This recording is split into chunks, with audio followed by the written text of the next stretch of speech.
Well, separation anxiety. This is a common, I think one of the most common behavioral problems that we see when it comes to rescue dogs is, we've followed the dog's journeys a bit in this course, and we can see where the dog's been moved around here and there, and they come into this new environment, and a lot of times they're the only thing that's kind of normal to them for a little while is you, right? So we bring our dog home, we put our dog in the living room, and we go into the bathroom. Now the dog's scratching at the door, trying to come in because he doesn't want to be away from us because, he's brand new to this house, and you're the only thing he knows at this point what this is.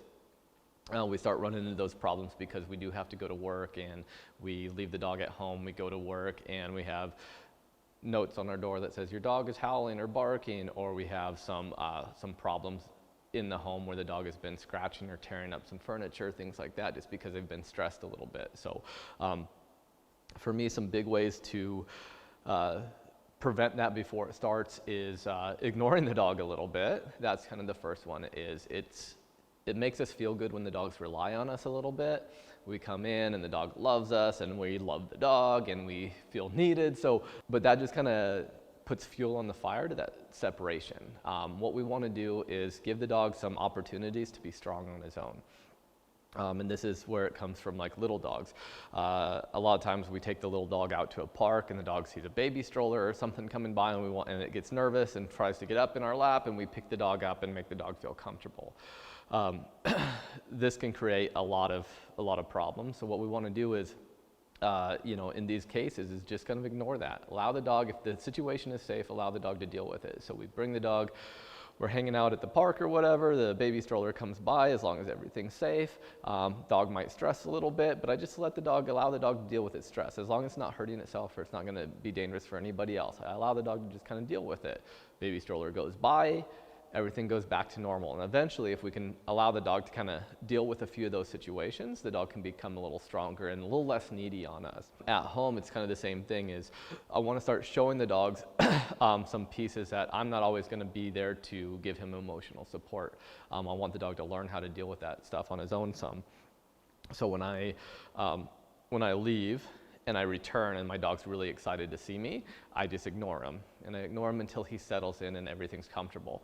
Then I can greet him and whatever. And this can be one of the hardest parts for a lot of people because they want to see their dog or they want to get after their dog because their dog is excited and jumping up on them. And this is one of these things where it just can create more and more problems. Bad attention is still attention, and that's what the dog is seeking right now. So if we do anything where I leave and come back, general rule of thumb is about the first 10 minutes before you leave, you ignore the dog completely. You don't want the dog to get really, really excited. Hi, buddy, I'm going to miss you. And he gets really excited, and then I walk out the door. Well, I just charged the dog up, and then I left. So now the dog's going to put that energy somewhere. The other thing is when I come home, right? So when I walk in the door, and the dog's really excited to see me, and I get really excited to see him, and I give him a bunch of love.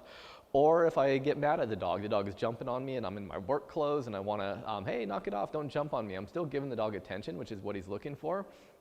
And basically I'm rewarding the dog for this behavior. So I'm showing the dog, hey, when I walk in the door, there's going to be some kind of activity. We're going to get excited. There's going to be something going on. I'm going to give you attention. So what we want to do is make sure that we ignore the dog in those cases. And a lot of times if we can start that from the beginning, whether the dog is loose in the house or next to a crate or whatever, and I practice this stuff those first couple of days when I get my dog in. So the first time I put my dog in his crate and I go take a shower or I go do something and I come back and I let the dog out, I don't praise the dog, I don't pay attention to the dog, I just let him out. And he might be excited to see me, he jumps around, he's jumping on me, whatever.